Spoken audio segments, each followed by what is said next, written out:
from Studio 13 in California, you're listening to Wildcard with your hosts, John. I want a woman that will tolerate my flatulence. Liking it, that's a different can of worms. And Connor. My driver's license says 5'10" and an 8. A show worth what you're paying for it. Hello, and welcome to another episode of Wildcard. This is John, and we've got a really special show for you today. Iraq combat veteran and longtime friend of the show, Captain Phil Downs, stops by. He gives one of the most open and honest interviews with anyone that I've heard in the military. He talks all about his time at OCS training, his fears about being deployed into the Middle East, and he even talks about a drill instructor who had something called small penis phobia. I know, I didn't understand it either. Anyway, it's a fantastic interview. You're not going to want to miss it. Lastly, Captain Phil sticks around for a bonus episode. We play a game called Is It on Amazon? This quickly became one of my favorite games. Basically, we pick some products that absolutely should not exist on Amazon. Search for them. And if they do exist, we learn about them. It's a game that I don't think Amazon is going to be too thrilled about. All that on this episode, and then after a bonus episode of Wildcard. We've got another guest today. Do you want to be Captain Phil for this episode? Should we bring back the military name? We don't have to go full Captain Phil. My name is fine. Well, we want to welcome Phil to the show today, and we can't really get going without touching base with Connor. Last episode, Really? Connor. I feel like we could get going without starting with this. You just don't want to. You're right. Anytime you have the world's grossest trip to the doctor, it is critical that we touch base and we find out, has the mayonnaise worked? How are we with the full body scabies? Well, I mean, we've got Captain Downs here today, so I feel like I should use a long and tortured military metaphor. Go for it.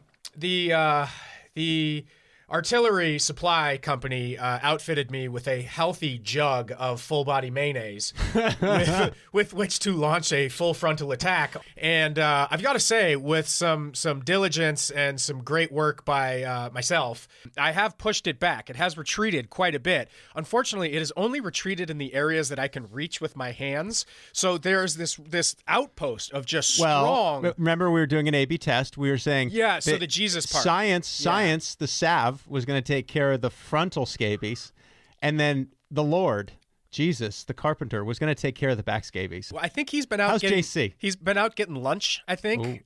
He might be worrying about bigger problems because there's a strong assemblage of enemy fire right around the middle of my back, and try as I might in the bathroom, I'm trying to jam my scapula up to get the full body mayonnaise on there, and I just can't do it. And so what has started to happen is that the scabies, whatever, I can't even remember what Psoriasis. it is. Sure. This weird, disgusting rash I have has receded quite a bit on the front area of my chest and torso. And since I can't see the rest of it, I've gotten a little complacent. And have you been sunbathing? The doctor recommended getting lots of public sun. No, man, I don't even go out in public. That's why I like recording the show, is because we're in a blacked out room with curtains over the windows. So no. Is that because of your scabies or your Asperger's? All of the above. And social awkwardness, and just because... If I can recap, it sounds like the salve is having an effect. Some effect. Okay. Yeah. That's good. Are we able to get back on Grindr yet? Oh, God, no. No, I need at least a couple more weeks or a lot of filtered pictures. But what I was going to say is that the enemy troops on my back, the area that I can't reach, they are sort of, since I got a little bit complacent and I missed some rounds of mayonnaise application, they're starting to launch an offensive coming over my shoulders, like Attila the Hun. Like they're marching now up over my shoulders. So I have to do a surge of body mayonnaise to kind of push them back. I think I've been with your significant other long enough that they can start doing the gross jobs. Because there's like that window of time when you start dating someone that you're the person that's not really you.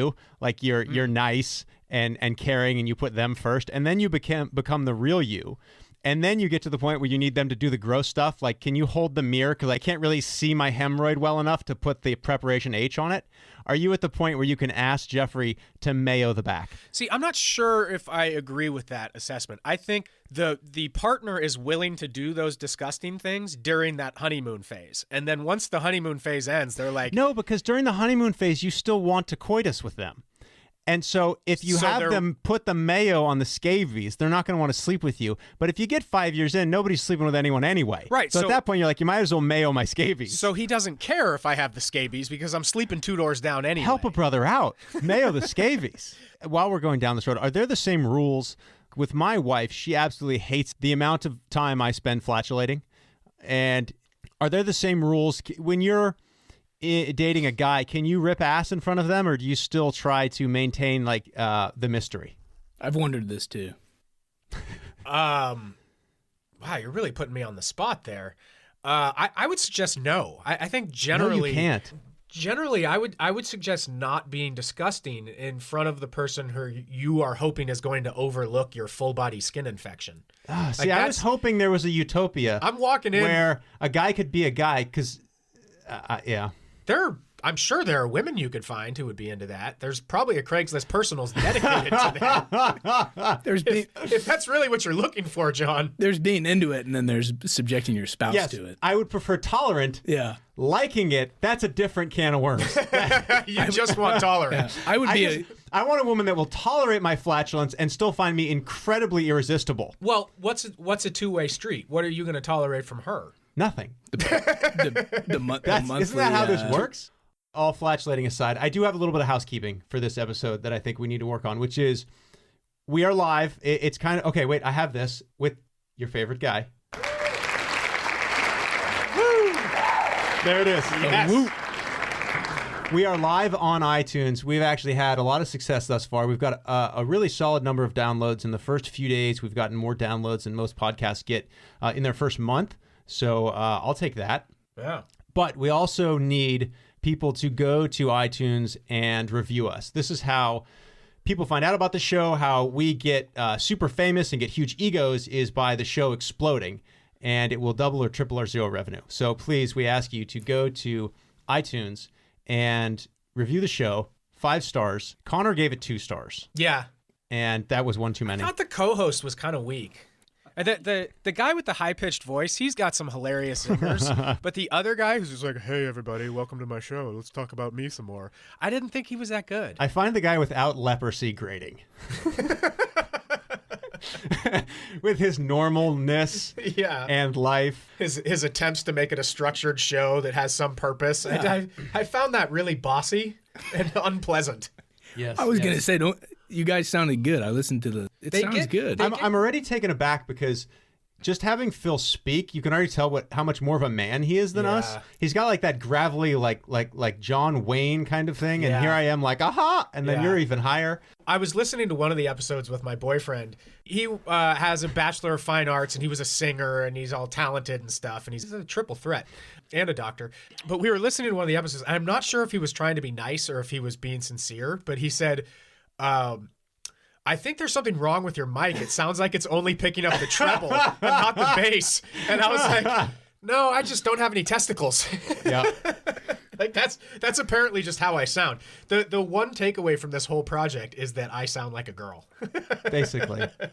Why didn't anyone tell me this? Well, we don't want the show to go too long without kind of letting people in on why we no longer have a mystery guest. We had that a few weeks ago. Now we have an actual guest we can talk about. Phil's been kind enough to join us. We've known Phil for a number of years. And as I touched on, 20 plus. Yeah. It's been a bit. Yeah. Old. Much more manly than all of us combined. Just for the sake of those listening at home, Phil, what are you, like 5'6"? No, I have 5'8". So he's like my doctor's records put me at 69 inches, but I get up on him. I get a bit off my heel when I get measured.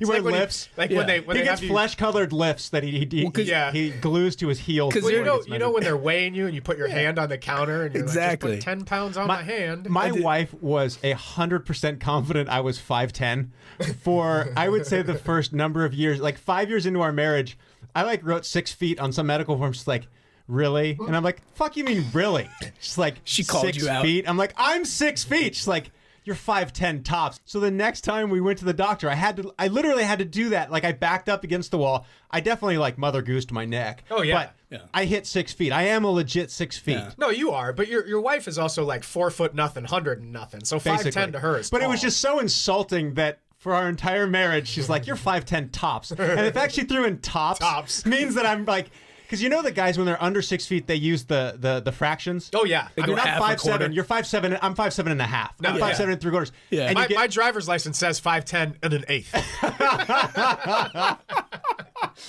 once you get over 6 feet, you're just 6 feet or Yeah. you're 6'2". You never heard anyone say, I'm 6'5" and 3/4. No one does that. I had a point, which is Phil is, let's say, generously 5'7", tall, but he's also like 5'6" deep and like 6'2" across. So just imagine, clearly not John or me, but imagine in your head Someone what, that's actually strong. imagine what a real man looks and sounds like.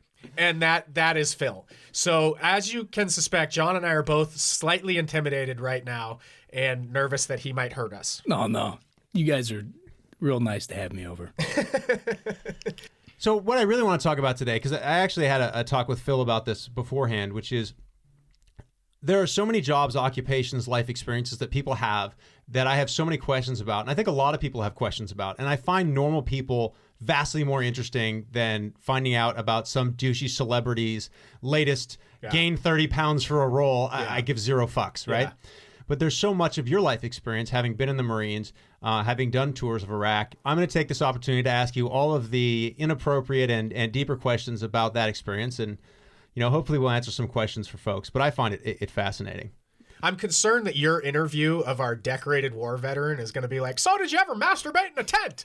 Did you try it in a porta potty? Connor, Like, can I at least interject a couple serious questions? Connor, In the course of the next hour? with all fucking due respect, that is question 5. I have 4 questions that precede masturbating, including where do you shit?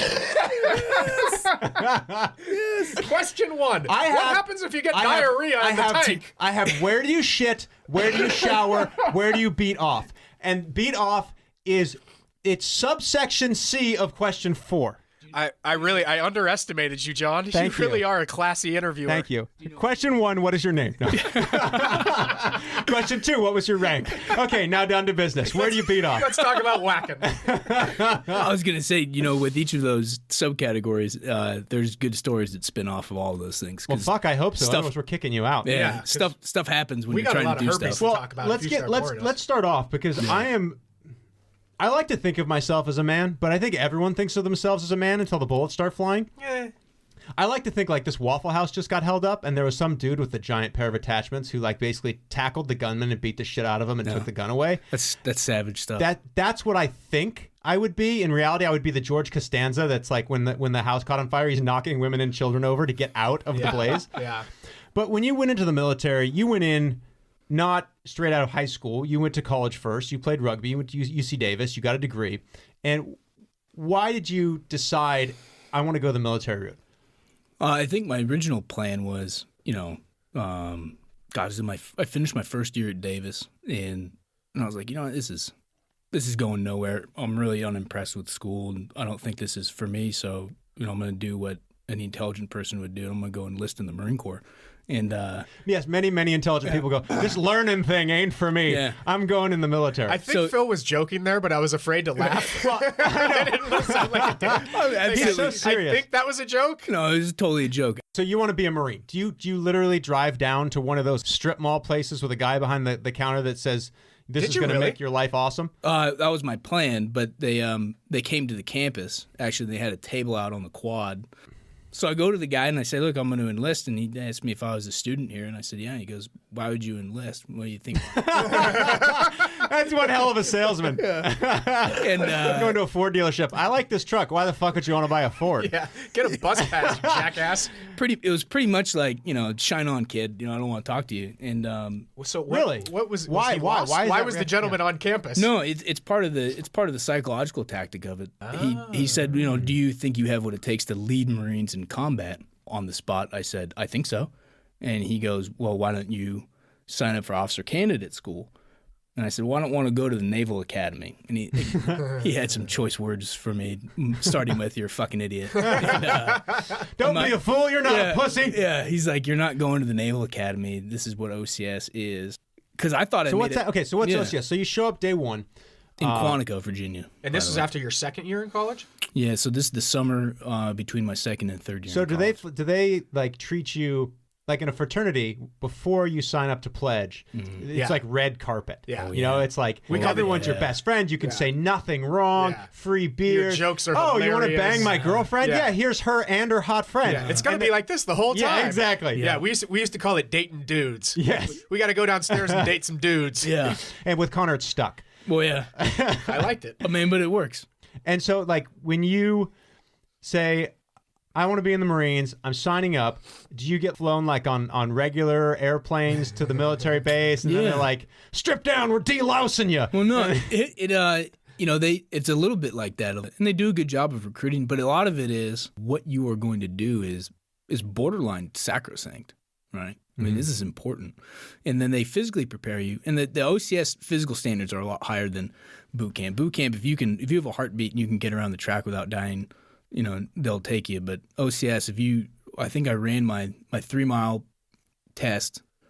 I ran it in 19 minutes and 40 seconds. And the gunnery sergeant at that time was like, you need to shave it down because you're going to run it in Quantico next, and it's going to be hot. It's going to be humid, and you're going to be sleep deprived. What do you need to run it in? To max it, you need to run at 18. So at my second increment of OCS, because you break it up. What is maxing it? Maxing it is just, let's see, it's a 300 PFT score. So 20 pull-ups, 100 sit-ups in 2 minutes, and 18-minute 3-mile run or faster. Is that in combat boots? No, it's in, we call them Go Fasters, but in tennis shoes. Like Again, why can't you just use regular words? Yeah. And you run in running shoes. You think his dick psoriasis looks bad. You should see the guys. When guys' feet don't fit in the boots they get, and then OCS, they march you hard. You get you ever seen a cellulitis infection? Isn't that what women post on Instagram to feel brave? No. No, dude, it's like one. I mean, I'm not a doctor, so I don't know how close it is to gangrenous, but your foot swells up. I mean, guys get lamed up on it because what you do is like you get marched until your feet are bleeding. That's fun because the boots don't fit because they literally aren't sized appropriately. I mean, they're crap. Yeah. Do they do that on purpose just to kind of weed out the ones that can't handle it? Oh, they whoop you hard. Yeah. It's like we want to know that if you quit over having a bloody toenail or foot cellulitis, we don't want you. Yeah. I could do the boot thing, but if they gave you a haircut and made you wear the same shirt that you got, the hair collar they do make thing? you do that. Yeah. That'd be a wrap. I'm out. Then they run you afterwards. Yeah. No. Yeah. I'm done. A lot of pain with that, but so then you go through the swamps. Doing an obstacle course with a lot of the just stagnant water, what you would imagine swamp water to look like, and that's chock full of bacteria. And then that's fun. You got these open sores on your feet from marching until you're bleeding, and then you get the swamp water on it, and then you shower with 50 other dudes in the same bathroom. I'm in. Right? Connor just perked up. Go on. So the next morning you wake up. You're telling me there's someone with open sores in a shower with 50 men. Go on. I too have open sores. So sounds like an autobiography. Go on. The next day, I've seen some pretty swollen feet that is ooze, pus. They want to make you quit. Yeah. So did you at any point did you have second thoughts? Yeah, like right when I showed up. The first time. Oh yeah. What were you thinking? Massive second thoughts. Did you just get like that feeling inside, like, oh my God, what the fuck did I do? I think I thought I'd made like the worst mistake in my life, and I was trying to figure out. This was within the first week of being in Quantico, and I was trying to figure out how do I come home and explain that I did not have what it took. That's probably what keeps 99% of the people there. Yeah. Is shame is a powerful thing. Shame is one of the most powerful emotions we experience as humans. For sure. And to have to come home and say, all of these great men throughout history did this, and I tried it, and I couldn't hack it. Yeah. That's a tough pill to swallow. Yeah. I reached the low point and the turning point all at the same time.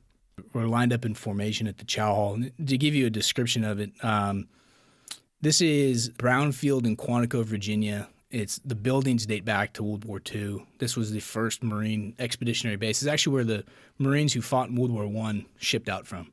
And the Chow Hall that we use is a 1.5 mile march from our barracks. And so we march that calling cadence, left, right, for 1.5 miles, doing rifle drill. Right shoulder, arms, and then back and forth and back and forth and back and forth. And so you're hungry and you want to eat, and it's hot because we're in the summer months in July, in June, July in Virginia, marching, and you're like, can we just get something to eat? Please, can we just get something to eat? And then you're dreading eating because you're starving, so you're going to eat a lot, and they're going to PT you hard afterwards. You're going to vomit. All that's going to come back up. So it's like, I'm at this like really low And is point. the food disgusting, or do they kind of give you a little RF and make the food really delicious so you overeat and vomit? Food is horrible. Like what? Like balloon bread and some beans It's crap. It's prison like, food? It's worse than name a generic food distributor that Arby's. yeah, it's worse than that. They're not a sponsor of the show, are they? Let's go to break. Yeah. Cut the ad. Repeat. Producer, cut the Arby's ad.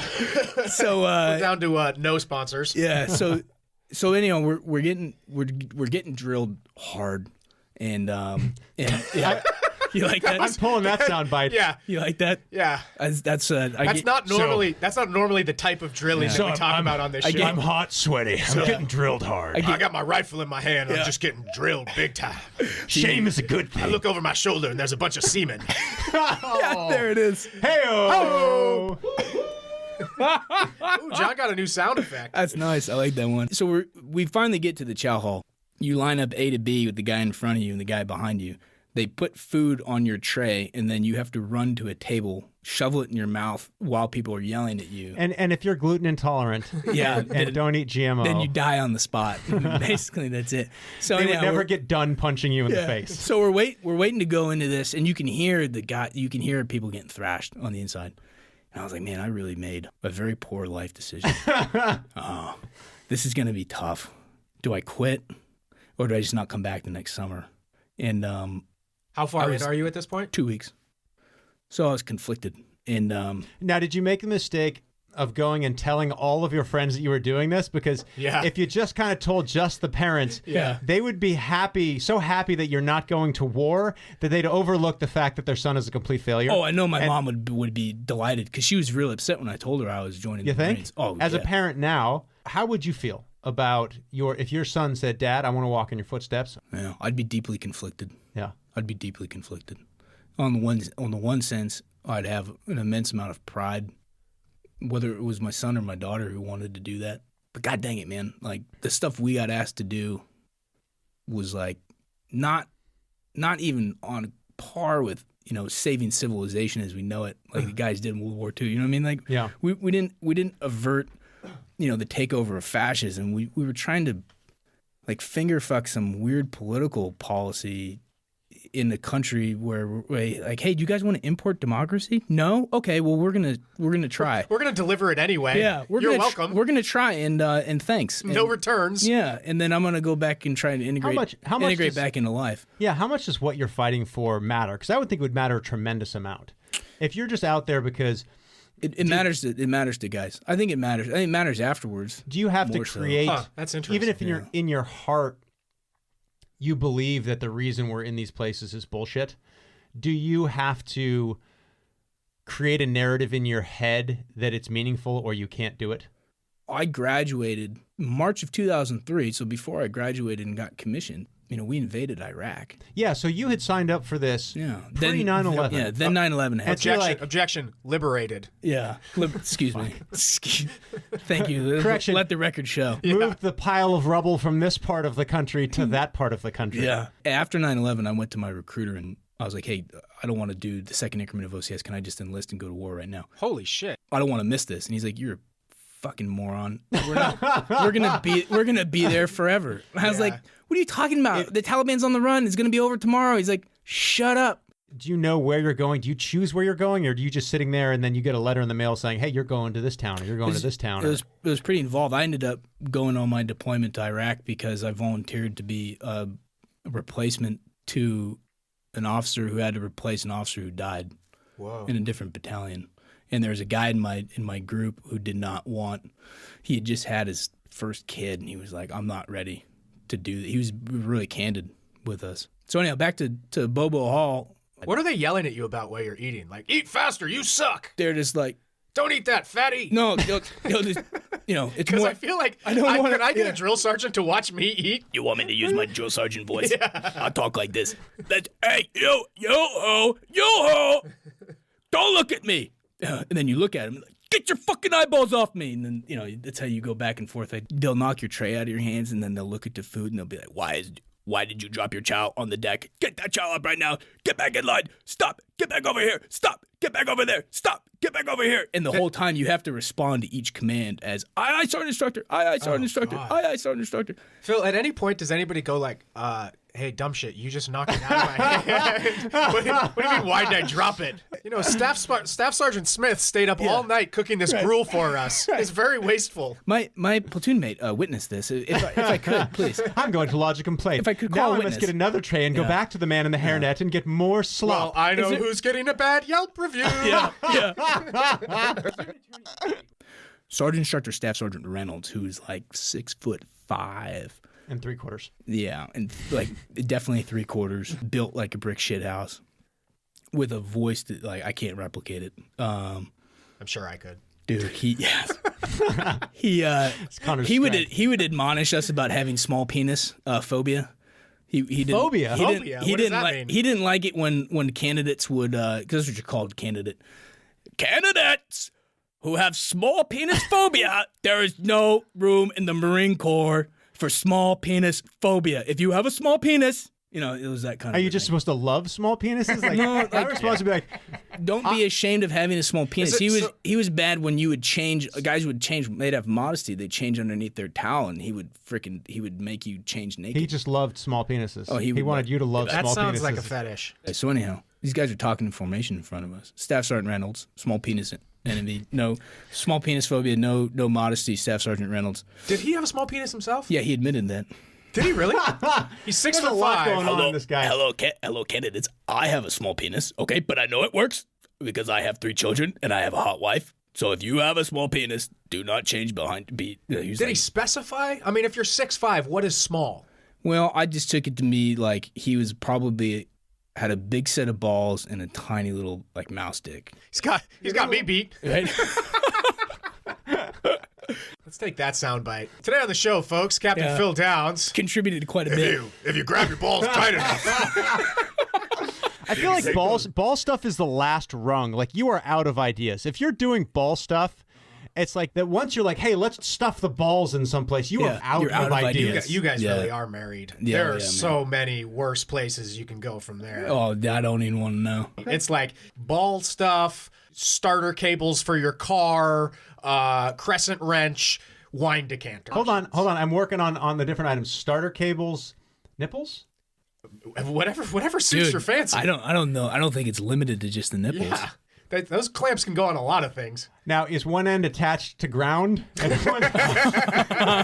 or are we like person to person? Are we making a potato clock, or are we hooking this thing up to a Chevelle? You're going full electric fence. But speaking of fetishes, no. So yeah, the Staff Sergeant Reynolds guy would not only were we not allowed to change underneath our towels, there's no modesty. All right, this guy is full on. Yeah, when we line up for a shower. So the shower we call it the rain room. There's 2 towers with nozzles and a 360. Oh yeah. Right? And then we lined up A to B, butt ass naked, ass to balls, with the guy in front of you, and you held your towel in one hand, outboard hand, and you went around the shower carousel, and then you moved your towel to your other hand, outboard to the other side, and you went around like in a figure eight. Are you serious? In a figure eight. I'm serious. In a figure eight, and then you like I'm not good at this stuff that I'm about to describe, but I'm fairly sure that normal people use a hand to like smear soap around so soap. they don't get full body herpes. No, just water.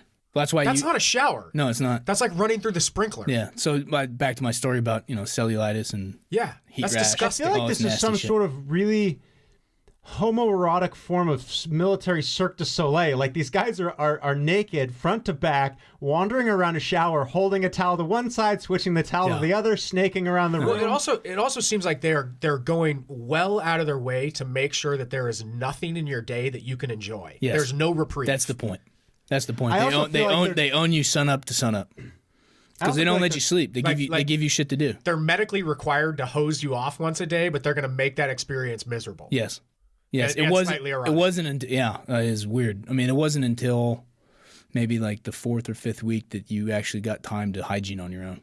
Hygiene. I like how you guys make a verb out of that. Yeah. So anyhow, that's just kind of the way this guy was. And so when he caught wind that guys were talking in formation outside Bobo Hall, and I can tell he knows. I can see him out of the corner of my eye. I'm like, man, we're gonna get run.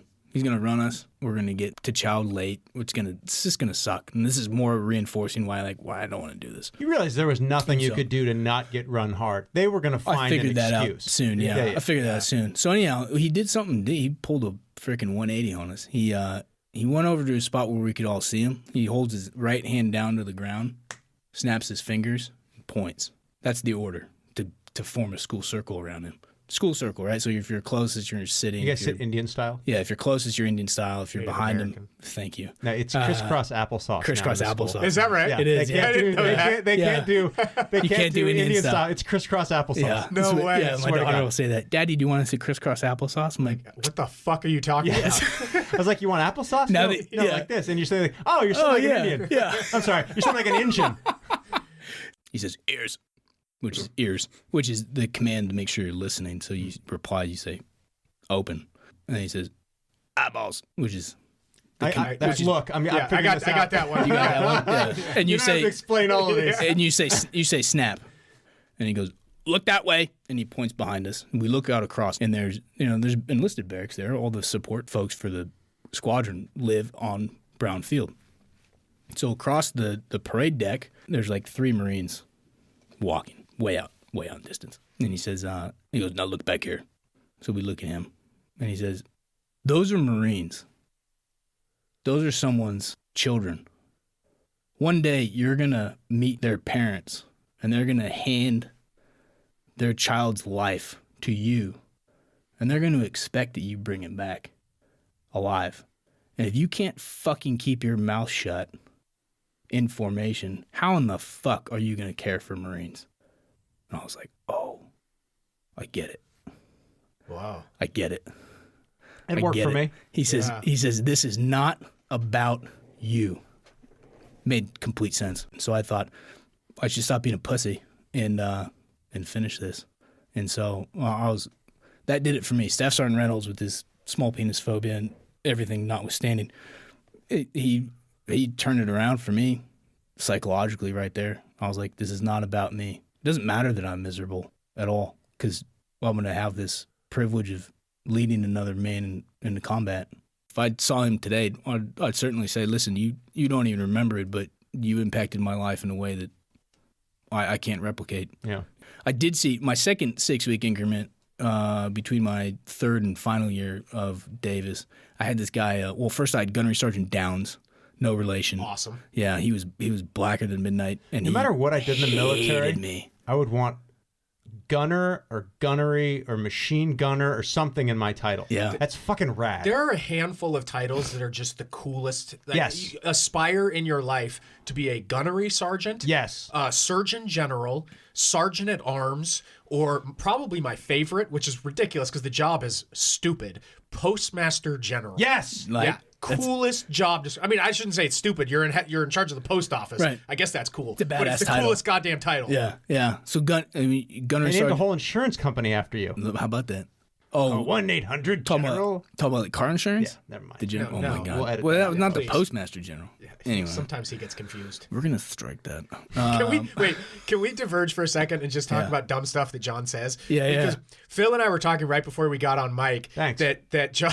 No, you're cool. Don't worry about it. This No, is no, good. it's good. Just good for you. Just sit there. Yeah, we're gonna boost your confidence a little bit. Yeah. What I have this rule of thumb where if he says it once, I give him the benefit of the doubt. But if he comes back and does it like 2 or 3 or 4 You gotta times, call him on it. I call him on it. So gotta the other call him day on it. we were filming and recording, and he said substantive. Yes. And he said it once, and I let it go. And he said it again. I called him on it. Yeah. And then at the end of the episode, he mentioned that we were going to have you on, and he said, "We're going to have someone who did 2 tours of Iraq, right?" And I was like, "Okay, that's kind of weird." And then he texted it to us today, like, "Oh, we're going to talk about your tours of Iraq." And then he just said it earlier on mic.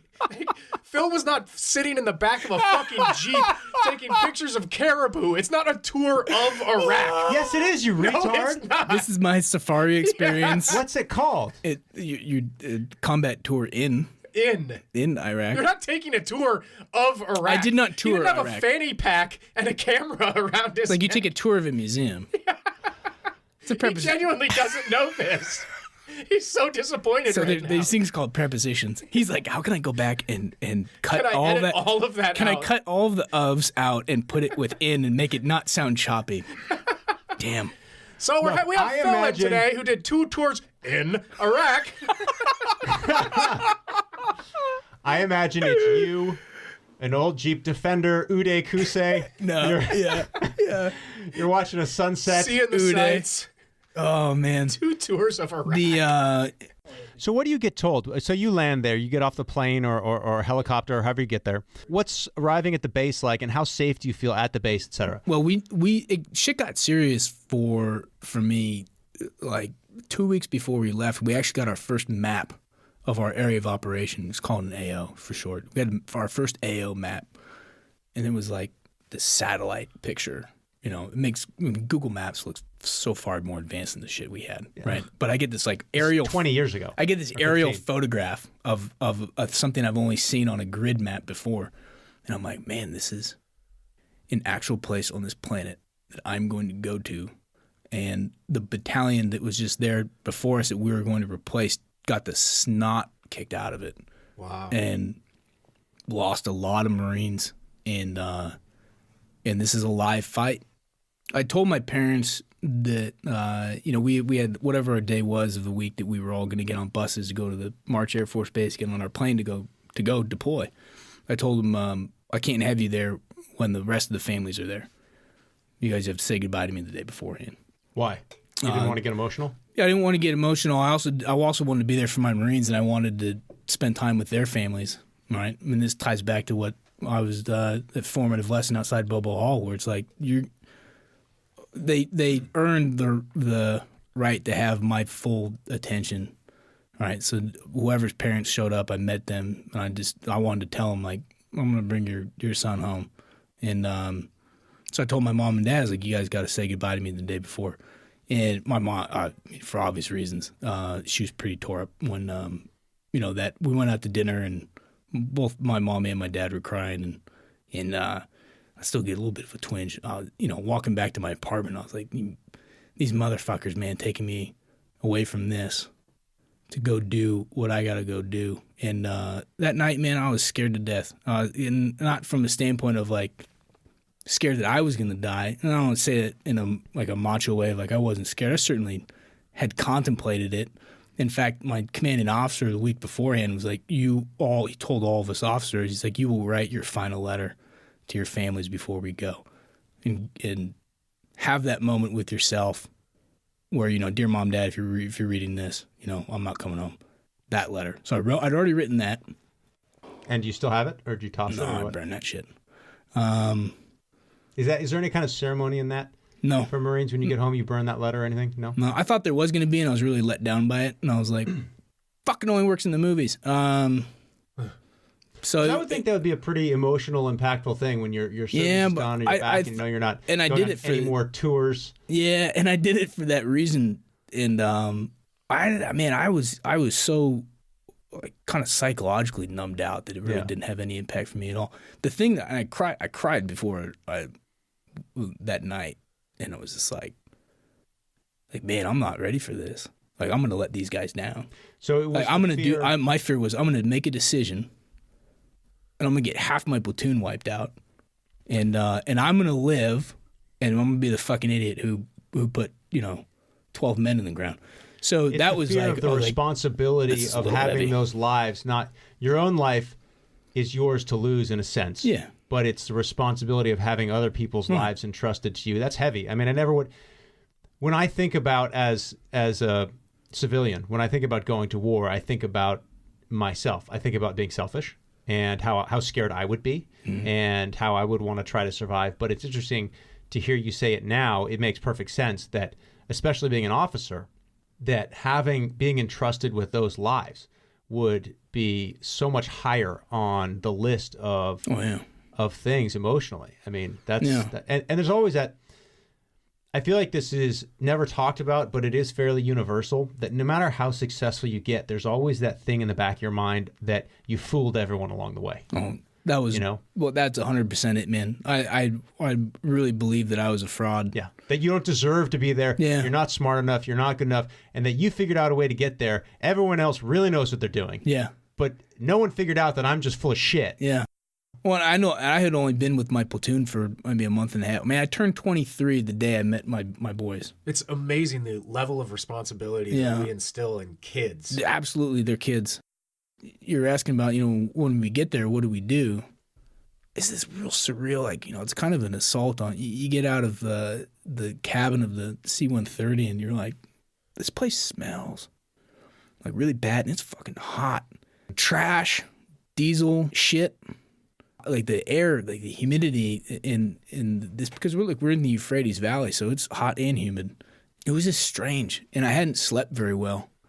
And then all of a sudden, we're like, okay, we're going. And it was my first time driving through the Camp Ramadi. And then was it still very populated when you got there? It was very populated, yeah. All I see in my head are war movies that look like Saving Private Ryan or World War II, where you have all these buildings that are kind of empty and bombed out, and there are folks who definitely random live person there. with a goat. And yeah. So, but are there like people trying to live their lives there, or when I was there, yeah, yeah. So there are people going about conducting daily business. Are there Trying people to. like sitting outside eating at a cafe? I mean, like No, how daily? Nothing that normal. I mean, it was, you still got folks farming in the surrounding areas. You still got folks, handling business, going from place to place. I think a lot of people were just trying to figure out, like, do I need to get out of here? It's funny, all of a sudden, just overnight, we arrived in Camp Ramadi, and I hadn't seen the city because it was night. And why did you travel at night? Was that purposeful or purposeful? Yeah. Okay. And so lowers no one knows... the chances of ambush, and we have night vision capabilities, so we get into tactical advantage at night. Got it. This is before the big onslaught of IEDs, right? This is where the IEDs are just starting to become a thing. And man, the battalion that came after us had it real bad with IEDs. They had real catastrophic, like lose everyone in the Humvee kind of thing. We had the joy of, and look, man, I've been on foot within the blast radius of an IED about 5 different times and gotten rattled big time. But they were hasty laid. These guys hadn't perfected their craft yet. So So anyway, when we first drove through the city, it was just me and my 3 squad leaders, and our Humvees were not armored. So fiberglass doors, and you're sitting behind like a sandbag that's like your makeshift sort of protection. And looking through, I remember it, man, looking through the window. Wait, so you would pile sandbags up on the seat? Yeah, next to you? you'd sit on a sandbag. For a mine? You'd sit on a sandbag because a mine which went is off? silly because you're gonna die anyhow. But we spend more on our defense I'm just department thinking this through. than every other country combined, right? Isn't that still true? yeah, it's true. And our soldiers are sitting on fucking sandbags. Yeah. Well, my second deployment, we had really nice Humvees, but it took a while. And so these were fiberglass doors with clear plastic tarp windows. I'm pretty sure mines have been around since 1910. Those will keep the mosquitoes out. Yeah. So that's good. Yeah. One of my boys was a roughneck from Oklahoma, and he was a master welder by the time he was like 16 or something. He passed the state journeyman test. His last name's Rager. Call him Rage. And Fuck, I want to be a machine gunner named Rage. A journeyman machine gunner named Rage. Yeah. Fuck. Yeah. So he That is so cool. We'd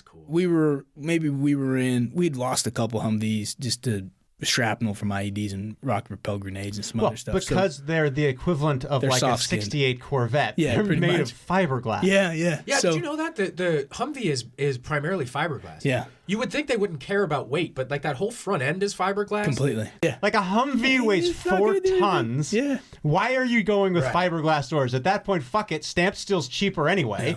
So he. Oh, cost is no matter here. yeah. That's a good point. So we Except when it comes to protecting the soldiers, then you get a sandbag. obviously, and man, and the things we would spend money on. Here's a sandbag to protect your small penis. It was happening. It was. Here you go. You sit on this sandbag so that your small penis does not suffer shrapnel wounds. We gotta take care of that little thing. Yeah. By the- Rager finds a handful of CBs at the Camp Ramadi. It was like a couple months. Compact discs. No, CBs, the Navy CBs. They were sitting on piles and piles and piles and piles of mild and also hardened steel. And we were like, what are you guys doing with all this steel? And they're like, well, we came here to re-outfit and retrofit and reinforce your guys' Humvees, but no one's told us. I'm sorry, sir. We haven't received Form 26937, which allows us to weld this life-saving steel onto your Humvee. We're going to need your TPS self-defense report. If you would please resubmit to corporate, and we've got right now. We've got a 4 to 6 week backlog. Yeah, but the guys in the Navy were more than happy to help. They were like, well, we need a hand. And I go, hey, Riker. Yes, sir. I'm like, you want to help these guys? He's like, absolutely. So he got his welding gloves on and his welding mask and freaking cut up some steel, and we patched together some armor on our Humvees just right there on the spot. Wow. But the guys in the Navy were more than happy to help. They were like, hell, we've been sitting on all this material and no one's going to bring any trucks for us to work on. Can I ask you a question? Yeah, we need this stuff, man. What do guys in the Navy do when there's a war in a landlocked country? Fucking shit. Not Gay stuff. John, kudos on your best sound effect yet. That was outstanding. I mean, look, Let the record show that was not added in post. That was John actually being clever. That was in real time. Thank you. Yeah. And woo! No, man. Look, if you're a Navy corpsman, you're patching holes in Marines. Like you're helping save lives, and that's a rough job. I think our company corpsman ended up committing suicide when he got home. No. It was either him or a corpsman from another Just company. from seeing all the violence? Yeah, and he was decorated. He saved a lot of lives. Jesus. He held one kid's femoral artery together with his fingers, and they transported him under fire in the back of an open Humvee.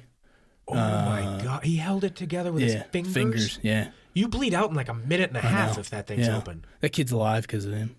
Oh my God. So you arrive to the base. What happens next? You get your first orders. What's the first? I call it a mission. I don't know what you guys actually call it because all I do is watch TV. Mission is a good word for it. You get your objective, and then we start. The first thing already, it's cooler. I was in the biggest firefight of my life 1 week into being in Iraq. Jesus. We hadn't even taken control of the area of operations. Okay, so yet. let's walk through So that. like that. For someone that's never been in a firefight. Yeah, that's shocking. What happened? So what happened? The first time I got shot at, I was like, oh man, I think I'm being shot at. So the round's going over your head. You're familiar with the crack they make, right? They make a crack because it's traveling supersonic. It's breaking the sound barrier.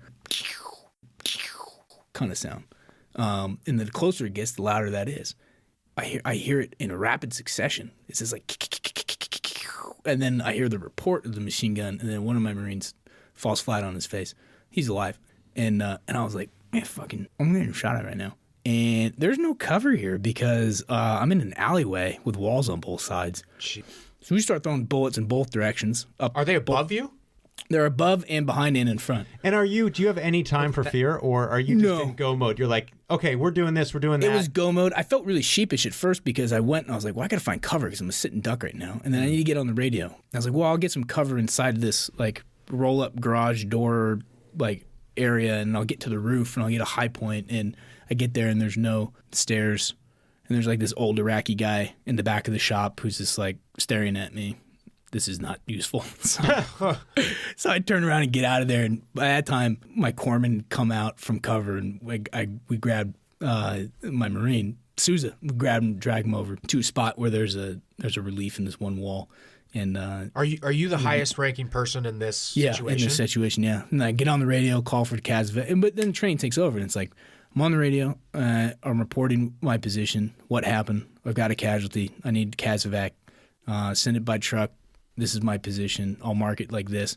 And then... And have you even seen, because in all the movies, as soon as you hear a gun go off, everyone instantly knows where it's coming from, and they can see the guy, staring at the window with the dark outfit. You have no idea where it's coming from. No, none. And so in all the firefights I've had, I've seen the enemy, like actually seen him, like a handful of times. And is that like a blur of someone running across an alley? Yeah, running across the street, and it's like, whoa, there he is. We don't fucking bam, bam, bam, bam, bam. Wow. Trying to get him. So, and your training in this situation says what? Turn around, go back the way you came from? No, fight. Position? No, you got to complete the objective. So our objective was to relieve the unit that was at a listening post, observation post that we were headed toward when we got ambushed. And so we finished that. And I remember like you talk about adrenaline, like sapping your energy at the end, like the letdown off that. I was like, whoa, it was the most tired I'd ever been. All of a sudden it like hit me. once the firing stopped and we got to the observation post, because at that point you're like running. Because then the Kazovac came and they got ambushed and they were getting hit by RPGs. So we're firing in like anywhere we can put bullets in a window. Yeah. Where we think someone might be shooting from. We did that, and it was all over. It maybe took 6-7 minutes. And that was my first patrol on foot. And, Jesus. And then 5 days after that was like the biggest fight, where I walked out of the gate on that day with probably 12 magazines of 28 rounds apiece for my M16, and I emptied down to one mag of 28 and one mag of 20. I mean, people don't understand that you're limited to, as you said, the number of magazines you can carry. You're carrying your own own ammunition, and when you're out, you're fucked. Yeah, right? We had to get an emergency air resupply of ammunition as a company because we were down. We were out and down. I didn't have any hand grenades left. I know I went through 12, so maybe I had 14. So a few hundred rounds tops. Yeah, 14 times 28. What is it? Come on, Asperger's boy. It's 336 plus 56, which is 392. Yeah, and I was. And how down. many hand grenades? 2. And then you have a sidearm for last resort. Yeah, my 9mm. So in this first firefight, you said it was 6 or 7 minutes. Mm-hmm. Did you guys neutralize all of the enemy, or no, man? They disappeared. They just disappeared. They just disappeared. So they just lick their wounds and move on and do it again. Yeah, I don't even know if it wasn't even like we had the manpower to go out and find out where they were to go get a body count or anything. It was like, wham, bam, done. They broke contact. And then my guys would report, and I had some Marines who would say, "Oh yeah, we're getting them, sir," and I was like, "You're full of shit. You didn't get anything." And then I had Marines where I was like, "Okay, yeah, you definitely did." And so we figured like we got at least 4. But that was the whole fraud with Vietnam for years. Oh, they would just guesstimate. They would just make it up. They would. They killed 3 times the population of North Vietnam, like 3 times over. The VCs were sophisticated, and their objective was to be everywhere and nowhere. So they would just pop up, take their shots, and disappear. And meanwhile, we would report back to Washington. It was this fraud that went on for years. Oh, we got 100 of there were probably 5 there. Yeah, and it's funny too when we would do raids or something where we would seize actual people and or their things. We would find like their reports of like what they considered to be our casualties that we suffered. And so like if they hit us with an IED, which I hit like plenty. I don't have a count in my head of how many it did, but there was a stretch of time where like, and like not shell shocked in any of the ways. I don't want to insult anyone who like survived the siege at Khe Sanh or like one of these places where they got bombarded 24/7 for like 3 weeks, right? Because that shit'll make you crazy. Like every time I go outside this wire, something fucking really loud blows up, and like my teeth hurt right now. Wow, because they're vibrating still. Do you think this is strange, and I feel off, but I got stuff to do, so let's just go. The mental health thing is like, and look, it doesn't help also when, you're told when you're redeploying back to the States where they're like, look, don't endorse any PTSD symptoms because then you're non-deployable for the next round. And, great. Yeah, we'd have to get you mental health counseling and you might lose your security clearance. So I was like, oh. So down the questionnaire of like 25 items, like, do you experience intrusive memories? Do you experience hypervigilance? Do you have nightmares? I was like, yes to everything, but I put no. Jesus. Because I didn't want to deal with because I was like, yeah, well, God, I don't want to not deploy. So look, and that'll put you in a bad place, man. That'll put you in a really bad place. That'll put you in a place of like signing up because you're willing to make the sacrifice for, what you perceive as a greater good ideal to a place where you're not deserving to be a warrior unless you actually sacrifice yourself, right? Or like if you don't die, it doesn't count. You're not worthy. Is it? Do you experience a lot of survivor guilt? No, none. You don't personally. Me personally, no. There's a lot of guys who do. Why don't you think you do? I don't know. That's a good question. There's a line Hamlet says, I don't know if he says it out loud to himself or he says it to Horatio, but he's like... He's always fucking talking to himself. He's always talking to himself. He's like, there's a special providence in the fall of a sparrow. And I always thought like, maybe some of this stuff is just meant to happen. Good people end up having bad things done to them all the time around the world. And like, this isn't any different. But maybe it was just, some of this was supposed to happen. Like, I wasn't supposed to So it didn't. And another part of me is like, this is just a freaking roulette board, man. Yeah. And it did or it didn't. But if you're the guy who, and maybe this didn't happen, but if you're the guy who issues the order that sends a soldier off to do something that gets him killed. Yeah. I said I didn't have to deal with that. Huh. None of my guys died. I got a buddy of mine who lost 3 Marines on the very last patrol of their deployment. Oh my God. You know, and he's in a bad spot. I mean, he's getting help now, but one of the things that amazed me and surprised me is that I remember when you got back, it was 2005, I want to say. Yeah, from the first one, and then 07 from the second one. We would go out to these douchey bars and drink in the marina and wear like hip diesel jeans and the button-up pseudo flannel shirts. When and, that like, shit was in mode. yeah, and like go buy gin and tonic and stuff. And but for your guttural Southern accent, you seem like a totally normal person. Like you seem like the rest of us numbnuts Just compartmentalize who it, had or? been sitting around doing nothing. Got really good at compartmentalizing. And how does it manifest? What's the catharsis? Well, the catharsis for me was, this is going to get real deep and serious, but look, when I got back from my last deployment, you know, I lived by myself for a period of time in that little studio I had in the marina. There was plenty of days where I thought, man, there's just no point in this. Just put your brains out on the wall behind you and just end it. Just be done with this. And why did you think that? You didn't sacrifice enough. So I didn't feel worthy of anything. Like, man, I had no self-worth. I had already psychologically died while I deployed and was at peace with that. If you can't fight anymore, you should just check out. And through professional help, I realized that's an illogical thought process. So, yeah, but I mean, the thing with mental health is it's not logical. No, it's not. The part you're using to evaluate it's whether it's logic or not is the part that's broken. My dad had to call me, and this was my daughter was already born, and I was in law school at the time. He called me. He's like, I need to see you, like, now. I was like, fine. Like, where do you want to meet? He's like, wherever you are, just pull over. I'll come up there and meet you. And he gets out of the car and he's emotional. I'm like, what the fuck? And he goes, you need to get help. You need to get help. And what were the signs that led him to say that? I had a lot of anger.